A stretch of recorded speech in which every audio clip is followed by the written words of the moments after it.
together, but they're going to talk separately. And then I'm going to bring up some chairs and have them sit up here, and you guys can ask them questions. First is my colleague, Tom Schmid. He received his PhD from Yale University in ancient Greek philosophy. And he'll be talking to us about 1898 and his work learning about that, and also the memorial. Now, what does the philosophy have to say about it? You have to understand that philosophy is about truth and justice, and these are the kinds of things that Tom spends his time talking about. The next is Earl Sheridan, and he is the chair of the Department of Public and International Affairs. He's also his interests are in race and politics. You guys may have seen him on the council for New Hanover County. So he's a council. Of course, we have Dr. Hines, Elizabeth Hines. She's she's a geographer, and she's spoken to us before. And of course, she's done that amazing work on human geography and lynchings that we saw last night. So welcome our presenters, and the first one is Tom. Is this working? Yes, it is. Okay, good. I guess I have to lean over a little to speak into it. I have a couple of things to begin with. First of all, I'd sort of like to thank Tom for stealing my thunder. You know the quote that those who do not study history are doomed to repeat it. Well, those who study it are doomed to hear it again and again and again. I have brought some materials which you might like to take a look at some point in the break. There are a number of books over on the table here. I think each of them is significant in its own way. There's a book called Ballots and Fence Rails, which is about this area just after the Civil War. It's a very good book. There's another book called Many Excellent People, which is about the oligarchy that ran North Carolina, or that dominated North Carolina in the post-Civil War 19th century and then into the 20th century, and some would say even today. There's this wonderful book, We Have Taken a City, on the Wilmington, so-called Wilmington race riot. Actually something more than that, obviously. It was a white supremacist revolution, in a way. There is a book by a local historian named John Godwin about the civil rights movement in Wilmington in the 20th century. It's quite a good book. And there are other books up here as well. I even included a student pamphlet called Civic Discoveries that we published in connection with a campus-wide learning community on Brown versus Board of Education. So there's lots of stuff here for you to take a look at and go around. You should also have a handout called What Happened in 1898, which is just a handy guide to some of the things I'll be talking about here. And the last but not least, before I say anything to really begin my talk, is just a little personal history. I came to Wilmington in 1979 from more or less the cornfields of Iowa. And it was an eye-opener. I was really quite surprised. I didn't quite grasp the extent to which segregation still was a basic pattern in life in the area until my parents came a year later and took my then fiance and I out to eat at various restaurants. I made $15,000 a year my first year, so I didn't go out to eat in restaurants much. And every single restaurant was, what do they say, lily white. African-American waiters or waitresses, except for one restaurant, which had all black waiters. That was, I forgot the name of it now. Trails in. There you go, thank you. And then I went down to the library, the old library downtown, and there was a very nice lady in there, sort of kind of a type, sort of spinster, and this very sweet Southern lady. She chain smoked, and she offered me a Coke, a little 8-ounce Coke from their Coke machine. And so that was nice. And I was curious because I had heard something about this. Right? She said, oh, yeah, we got newspapers. And so they had the newspapers. She took me back into the archives, and I looked at the newspapers from 1898. And I was just astonished because it just didn't quite seem real to me. There was this picture, and there was this little editorial on the bottom of the first page, not picture, but editorial on the bottom of the first page every day for day after day after day leading up to the election day about this scurrilous attack on white Christian womanhood. And I was kind of a naive young man, even though I'd been in the Army. I just didn't quite think that things like that happened. It seemed a little unreal. So I became aware of this event that really was not well known at all. And the whole story of it was really kind of a big secret. And some people were willing to talk about it, and many people weren't. And then years later, I became involved in something called the 1898 movement, which was an effort to change the public conception of the history of this area. Change the conception of the history of this area and do that by focusing on this event that had happened 100 years before and center around the centenary year, center around the kind of reconceptualizing of that event, a number of other things that might evoke some change in the area. So there was a desire to change the story that was commonly accepted as part of the historical memory of the area. There was a desire to initiate across the different classes and groups and races and areas of Wilmington a series of interracial dialogues that went through the YWCA and an effort to work toward more economic inclusion. At that time, believe it or not, there was both a black and a white Chamber of Commerce. They didn't have much to do with each other. That was 1998. Right? And then it was also a hope to build a memorial park, which might change the visual image somewhat of the city. That effort really went on for a number of years until November, election day, 2008, when President Obama was elected. So it was quite a remarkable day. Anyway, I'm going to say a little bit about this story. This computer's there. Go on you once in a while. What happened in 1898? And perhaps we'll get into a conversation about that.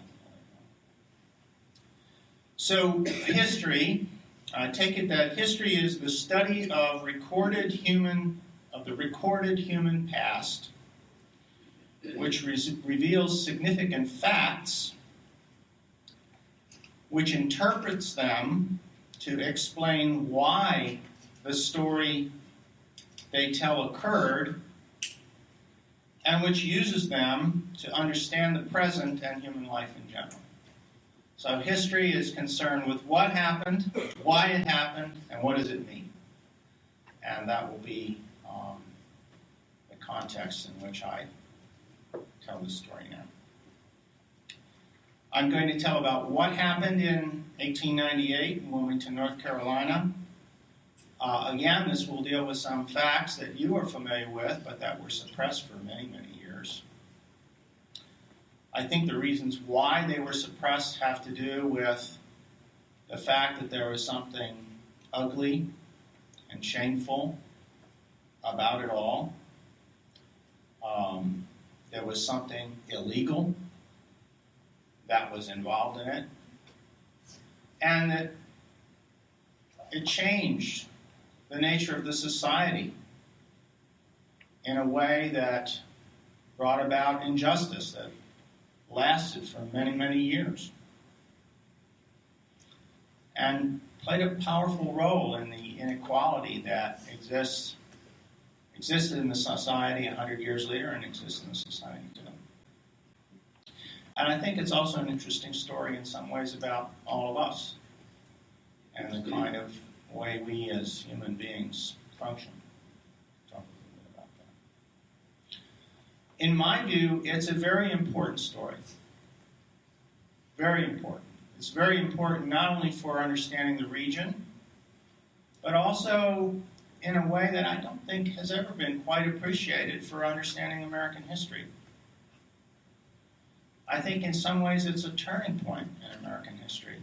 It marks a turning point. And I'll try to explain why I think that way. So, the question is what happened in 1898? The answer in a nutshell is the white supremacist revolution occurred. And I'm going to take you a little bit through that. Now, I ask you to be patient with me. I've got to do a little scroll down here. Being a philosopher, I'm innately inept with technology. Let's see if I can figure out how to do this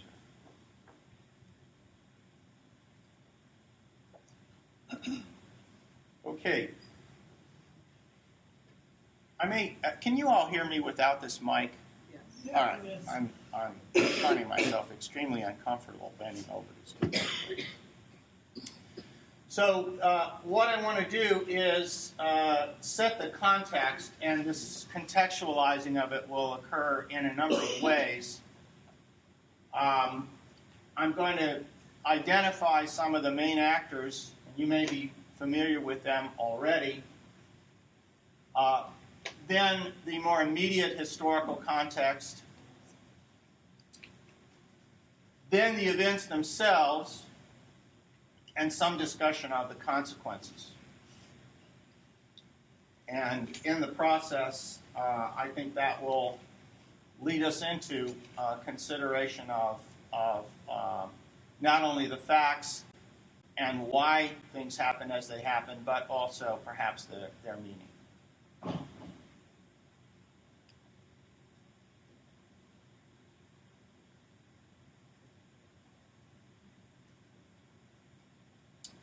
All right, so here we begin. There's a transformation in American society, and in the South in particular, that occurs, obviously. At the end of the Civil War, there are hundreds of thousands of slaves freed in North Carolina and across the South. And in eastern North Carolina, which is part of the so-called Black Belt, over 50% of the population is African American.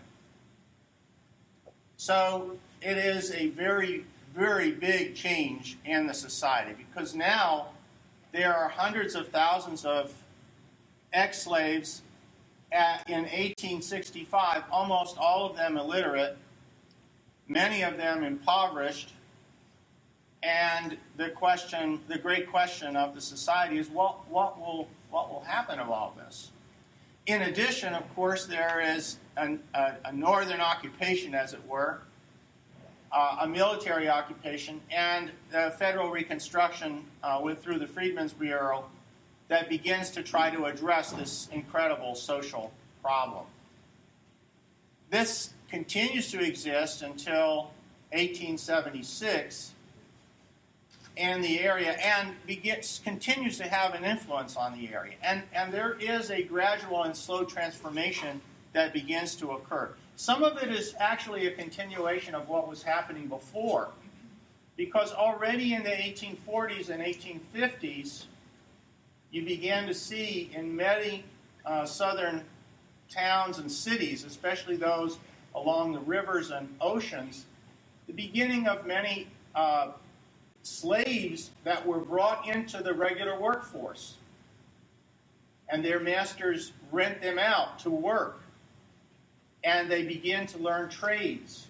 And there's a beginning of a change of the economic structure and the nature of employment for many African Americans. So part of what's going on here in terms of the transformation of the economic situation of African Americans had already begun even before the Civil War, and then it continues significantly after the Civil War. And of course, the other thing that begins to happen is that African Americans begin to learn to read and to write.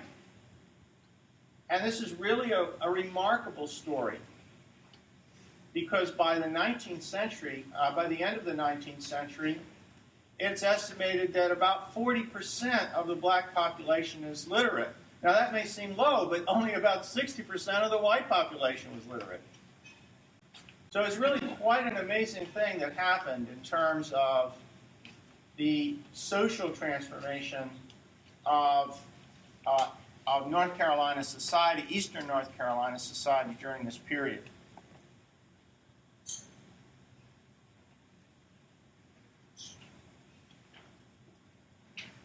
I'm used to working with a mouse.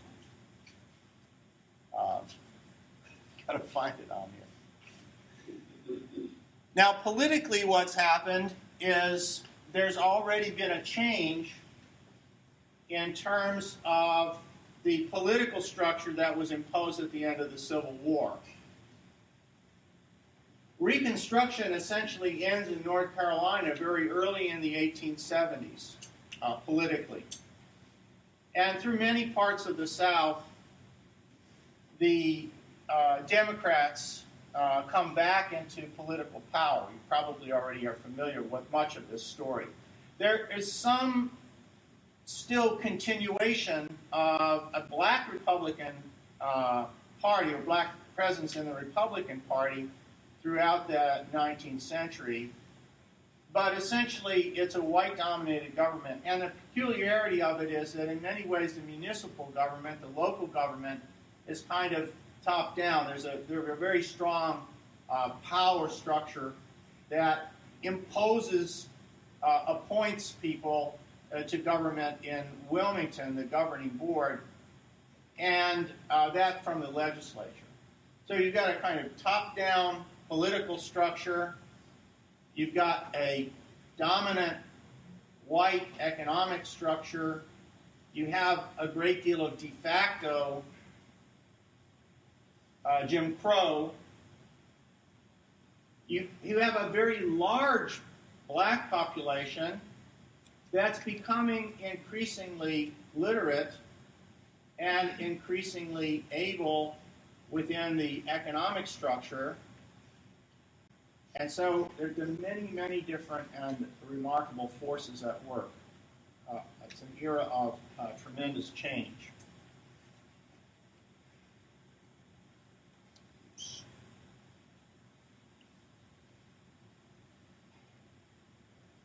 Sorry.